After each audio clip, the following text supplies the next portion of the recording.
This feels like deja vu of about 11 months ago, but welcome back to the channel for the third time. Now, I'm very sorry, but after the M140, there's a very long story of things I need to tell you about, which is why you've not seen any content, and people who don't follow me on any other social media have been wondering where the hell I've gone. So we're gonna go through all of it today, but just to let you know now, for those who don't know, the M140 is gone, and this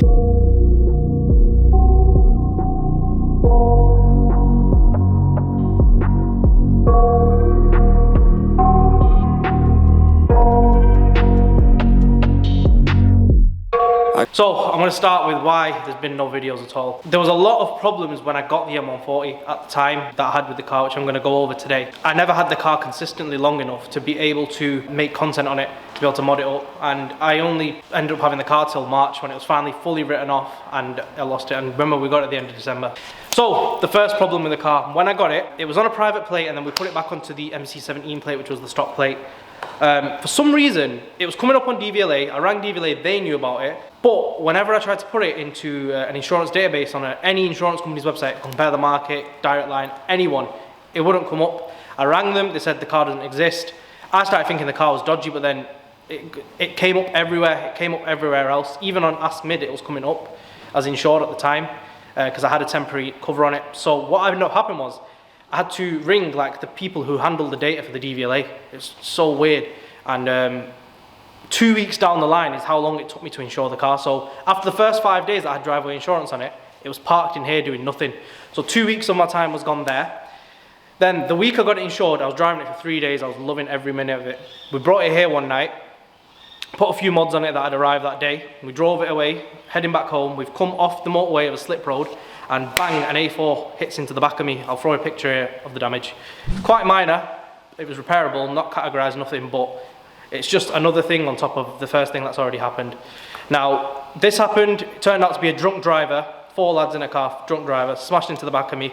And I had a bit of a conscience on me that night because I let him go. I didn't ring the police about it, and like, I'm not the biggest fan of feds, you know that, but letting someone, I found out they were from Blackburn at the time.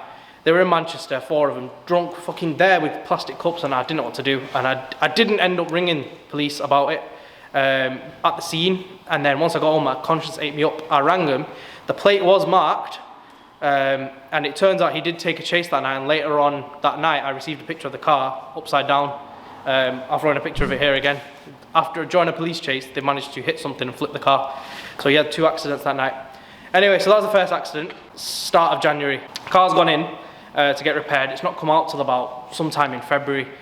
And then when it did come out, everything was perfect bumper wise and everything, but the exhaust where it got hit, you'll see in that picture, it was still a bit in, and I still wasn't happy with the amount it was level. So it went back in. The garage took a bit long, it took about 2 weeks. It's gone for about 2 weeks, and then it's come out in March sometime. It's come out in March, and then I just started to feel like there was some bad luck with this car because of what was going on with it. So I left it in here and just kept driving the Golf R once I got it back. And then one day I was going to Coventry, and I just decided to take it that day. So I've pulled up here, I put up this post on my Insta that day. Everyone will remember that. I've taken it, gone to Coventry, had an amazing time. The drive was amazing. I literally fell in love with that car that day. And at this point I was contemplating selling it, but after this day, driving it, I fully changed my mind. And I was on my way back, I was passing through Cheshire, and driving through a roundabout, but not on the slip road this time. I'm driving across a roundabout that has traffic lights on it, and some driver from Norwich hit into the side of me at about 30 miles an hour. My head's hit off the pillar. It was a mess. I got out of the car, I was throwing up, blacking out. It was horrendous. Airbags went off. This accident was a lot worse than the first one. And what's gone on from then is the police have turned up, ambulance turned up. They've tried to take the car, but luckily it was still drivable. But they were telling me they were going to put it in a police compound if I didn't arrange my own thingy. So I ended up driving it home as it was. Luckily there was no damage to the axle or the wheels or anything, just to the door. Skipping the story again, car got cat-essed, so I didn't want to keep it, so I ended up selling the car on, and that's when I got into the RS3. So with the 140, it was just, I had the car for 3 months, but it was only on the road with me for about 3 weeks. That's literally what happened with the 140, and which is why I couldn't couldn't make content on it. I literally, even the wheels, I'd bought the wheels for it, they were sat in the unit ready to go on. They never went on. Luckily, someone bought the car off me who repaired it, and they took the wheels off me at the time. But just last week, the car's been hit again for a third time. I found out, not from me now, from the new owners, and it's been hit again. I don't know what the circumstances of the accident are, but I've been sent videos and pictures, and the wheels still weren't on at this point. So it got fully repaired to like factory standard, but it's gone again. And from the videos I can see this time, I don't think it'll be back on the road. But yeah, and then the reason why I haven't been making content on the RS3 since I got it, because it's now October and I've got this in the end of May, is because I've just not had a videographer. I've literally not had a videographer. I've started working with Whipped UK, who's going to be filming all the videos. Going to be able to get some consistent videos out, so there's going to be a lot more coming. But that's all the backstory of that off. So we'll go through the RS3 now, the new car. So it's a 2018 RS3 finished in velvet purple, Audi exclusive, very rare colour. It's not Merlin. For a lot of people that I also confused at the start, it's not mauve purple. Once it's been for some bodywork with me, we found out it's velvet purple. There's a few out there, a few different Audis, not RS3s. I've not seen another RS3 in the colour, so if there's any others, let me know, but I can't see any. I'm going to walk you through the factory spec first of the car, because it's got insane spec on it, not just the paint. We'll go through all that, and then I'm going to show you the mods that it came with, and then the mods I've added since it came.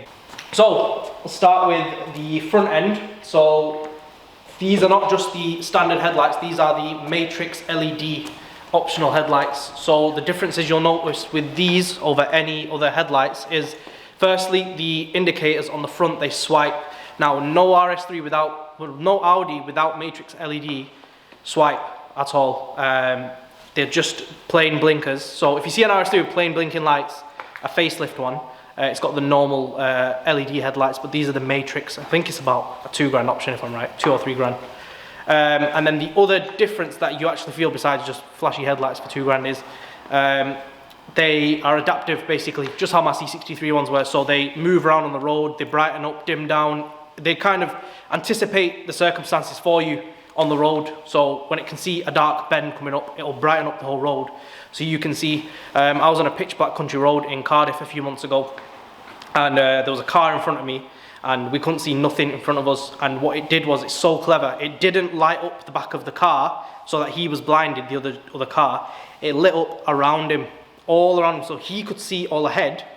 And at the same time, he wasn't being blinded by my headlights. It's crazy the way they work. But one day we'll take the car out on the road at night. I'll show you exactly how they work on a dark road. They're crazy. But then also they do this cool little feature where they kind of sequentially come on, which we've got a clip of.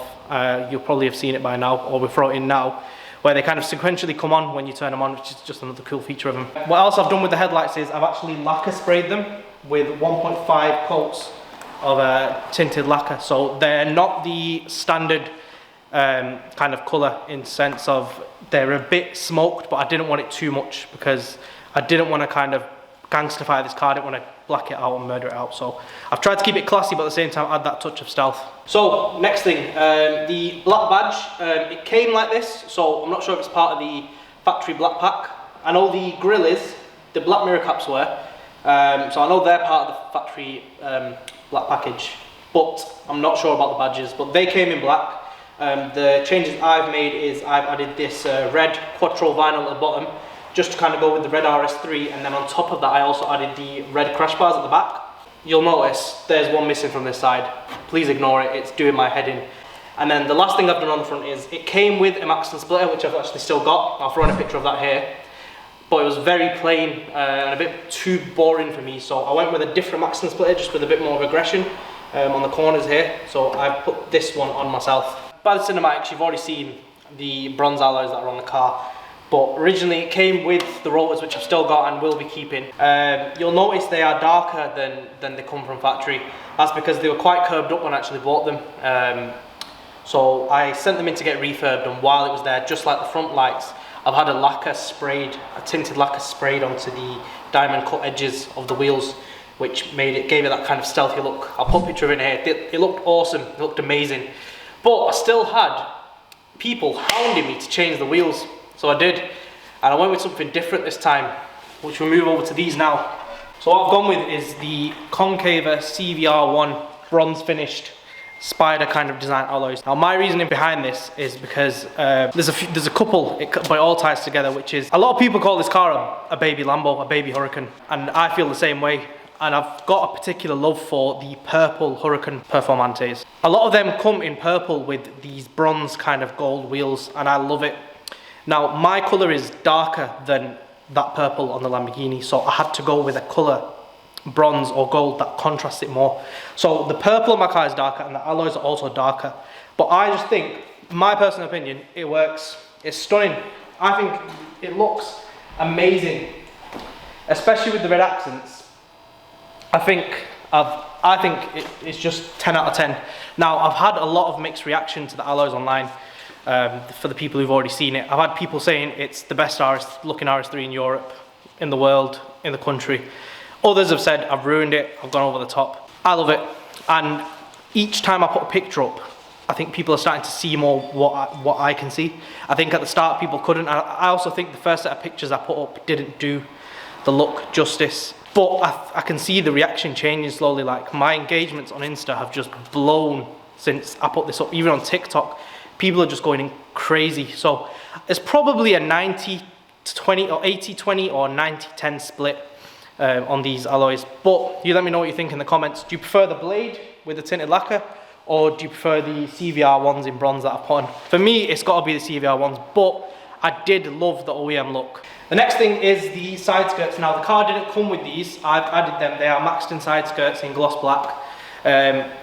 One thing since the Golf R, and I noticed that one thing that I always don't do, that I end up regretting, is the side skirts.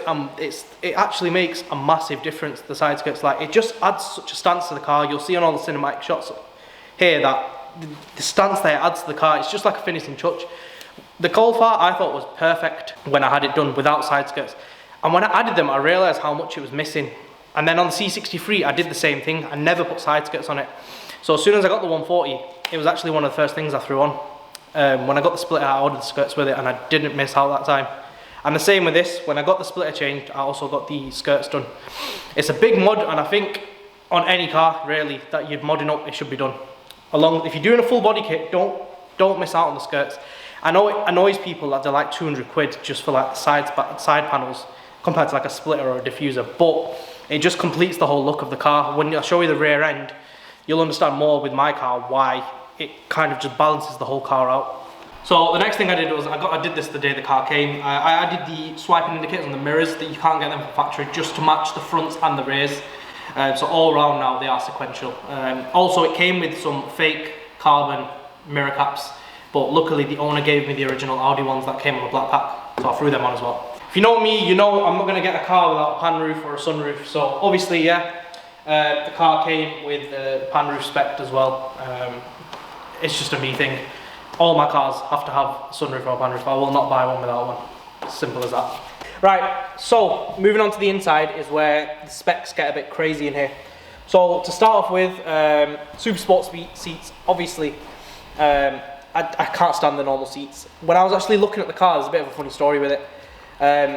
I was convinced by my mother and Shazan that this car had sold, even though I'd found it. I was convinced that 20 minutes later it was sold. They actually tricked me and had actually secured the car and just didn't tell me till like 2 days later. Wound me up, but I got the car I wanted. So at the time, it was the only purple one on sale. Now, this is where a lot of the other questions will come is, why did I go for the saloon over the RS3? And the reason was actually that I'd seen this particular car. At the time I was torn between the saloon and the hatch, and I just couldn't decide. This came up in purple and it was a no-brainer for me, complete no-brainer. I was then convinced that the car had gone, and out of rage I just started looking at other cars, and I just would only look at saloons. I was looking at one hatch as well, but I mainly was focused on saloons. I was going to actually go and buy a black one. I was about to go and buy it, and that's what convinced my mum to spill the beans and tell me that this car had been secured and not to go and buy another one. I would have ended up with two. But yeah, that's why I went with the saloon. Now the spec in here is sick. There's a lot of options in here. A few things I've done as well. So to start with, yeah, super sport seats. It's got these side panels in Alcantara here. We'll throw in a clip because it's a bit hard from where I'm sat. These are an option. They don't come standard on the car. Normally they'll just come in plastic if not. So that's another option in this car. The next option is the carbon package across each door card and the dash. Normally these come in like either gloss black or like a matte chrome. But this is an option to have them in actual carbon fibre. So that came on the car as well. So as you know, in facelift RS3s as standard, the virtual cockpit comes as standard, the MMI Plus, they're standard on facelift RS3s, so these aren't options, they came anyway. But my car came with the red design pack, so on the red design pack you get the red stitching around the steering wheel, you get it on the seats, whichever ones you choose, whether it's the Super Sports or the normal standard seats. So on mine, it's all the quilted pattern is in red. You also get the red rings around the vents. That's another part of the red design pack. So it's something to look out for if you are looking for an RS3. There's a lot of options, little ones that people don't know are options. The red stitching is an option. The side panels in Alcantara, they are also an option. So my gaiter as well, it's not this isn't an option. This comes in leather from factory and you cannot change it. The actual gear head itself comes in Alcantara standard, so do the sides of the steering wheel, they're not options. The gaiter, I've actually added myself through obviously Devonize, we've put that on just to kind of match the rest of the car. The steering wheel at the moment is stock. I've got a carbon steering wheel on order, airbag cover and paddles too. Something custom for this car. I've never seen it on any Audi before or any BM for that. I've seen it on one BM actually, but obviously it's something just for this car. So unless people start buying the exact same spec wheel once I put it on, it's kind of a one-of-one for this car. Other options in here would be the, what we did was we changed out the factory white door handles for a colour changing one. We added a door storage light, so the door bins actually illuminated. They don't from factory, it's not an option. We added that, and then the third light I added to the door, we actually changed the white LED of the B&O speaker to a colour changing one. I've not seen it done before, but I wanted to try it, it worked. But where we kind of went the extra mile was on the rear doors, because only the front doors light up, the rear ones don't, but there's a space there for it. So what we actually did was added an LED strip through the gap that was there, illuminated it and see if it worked, and it did. We'll put a clip of it in here. It was a first that I've ever seen done, and it worked, and we were buzzing. So yeah, that was a first. So that's the ambient lighting. And then also we changed the cup holder lighting in the middle from white to the colour changing. And originally I didn't have this, but I added a strip on the dash afterwards, just because I felt the dash was a bit naked. So I did one strip on the dash, and then obviously the factory footwell lights got changed out to match the colour changing ones. So you've noticed my maps. A lot of people will know about it because I speak about it quite a lot, but a lot of people notice the maps on my dash are a bit different to just the plain kind of brown and mustardy colour maps that you normally get. You can actually see, they're like Google Maps. It is Google Maps, and any Audi with maps on their virtual cockpit can have this. If you go on the My Audi app, you can buy Audi Connect, connect it to the car, and you can actually have the satellite maps like this. It just looks so much better. It's like, I think it's 120 quid for the year or 11 quid a month. So moving over to the back is where probably my favourite end of the car. I love the front end, but the back end is just so menacing. So the first thing you'll notice is the massive ducktail spoiler on it, carbon fibre. Came with the car, obviously not factory, it's been put on by the last owner. Matched with the big, thin F1 rain light carbon diffuser. That's been wired up to flicker when braking. I'll put a clip of that in here. Gets me in quite a bit of trouble. I didn't put it on the car. I do like it, looks cool, but it's like a £50 fine if they keep fining you for it, for a flashing beacon light. That's what the offence is for that. But as a whole, them two together, sick combo. I think it looks amazing. Next thing, the black RS3 badge. I don't think it comes as part of the black pack, but it's been done again by the previous owner. I haven't had it done. Third thing you'll talk about on the back is the lights. You'll notice they are darker than usual. Again, I've had them done, just with the front lights as well. They are lacquer sprayed, not film tint. I don't like putting film tint on my cars. We do offer it here, but we also offer lacquer tinting, which is where the lights are physically taken out and sprayed with a tint. It's long lasting, it's a lot cleaner. You maintain the gloss and the OEM kind of finish on the face of the lights, whereas when you add tint, you can kind of feel it and tell, and you lose that kind of glossy edge that you have to the lights. That's why I like lacquer in mine. So next thing you'll notice is the tips. Now the car did come spec'd with an RS sports exhaust. One more spec I didn't add in there as well. It was spec'd with mag ride as well. So it came with mag ride and sports exhaust. But you'll notice them tips aren't the stock ones. That's because I've put in a full custom system. It came stage 2 MRC, so it already had a decat downpipe in it. I've actually changed everything after that, so the downpipes, the resonators and the back box have been changed as one whole exhaust that I found online. Ended up buying it, it's custom made, it's a one-off. It came with a very small back box and straight through besides that. It sounds absolutely amazing. You're going to hear what it sounds like right now. The combination of the crazy map and that crazy exhaust have just made it this insanely loud flame shooting RS3 that I love. They're factory flames. They're not mapped in. It's not you know, MRC don't do flame maps. They're natural flames. So the car, when I put the exhaust on, was actually a little bit quieter than this. Through the flames, I've actually blown out the baffles that are in the back box. So now it essentially straight through. I'm actually going to be changing the tips back to the stock ones while keeping the current system. So we're going to chop them off, weld on the stock ones because they're actually bigger and more oval shaped. I prefer them.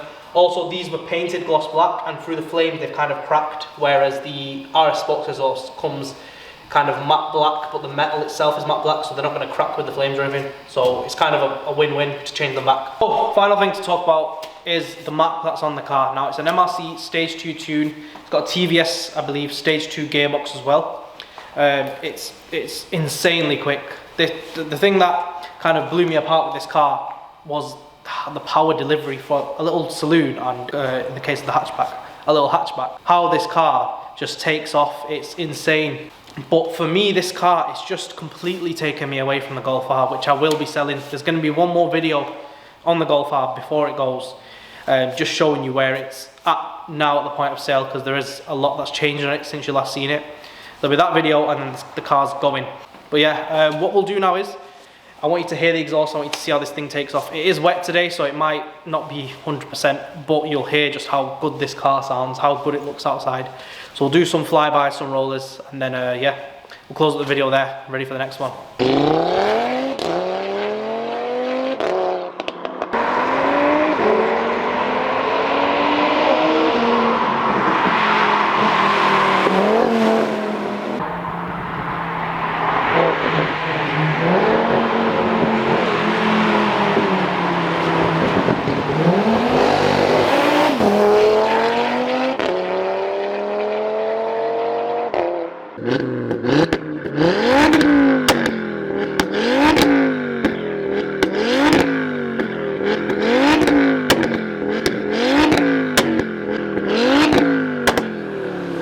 So that wraps up the end of this video, but we are properly back now for good. The next video is going to be a similar catch up on the Golf R. There's things you've not seen on there. The car is going to be sold. I want to show it you one more time before we sell it, what's been done, where it's at, and for those who are interested in buying it, what it's got on it, because it's going to be sold with everything that's on it. I also promised you in the initial video when we got the unit, it was empty. And now the last two videos, the M140 one and this one, you've seen it done up. I promised you that I would show you the place done up. So we'll have a dedicated video to that, showing you around the unit. It's too messy to show you today, so it'll be another day. We're also going to be kind of adding in a new thing, which is kind of like a demoralized weekly thing. I've had it highly requested, where we'll do random filming days where there's cool stuff going on, say like ambient lighting on an RS3, or we're working with Audi now. We did a Q3 the other day for them, for a customer of theirs. Full screen controlled, stuff like that. Just cool stuff on different cars we're going to be showing. Once the Golf R does sell, there is going to be a replacement car. Something I've wanted for a long time. It's nothing major, it's nothing like the RS3, but it's something I wanted for a long time. A little car on the side for when this kind of goes away, to get work done, then I have something to drive. So we have the build on that as well. So there is a lot coming. So any suggestions, what you thought of the video, the new editing style, because obviously this video is going to be a lot different to the previous ones. But yeah, like, subscribe, share, comment, and peace out.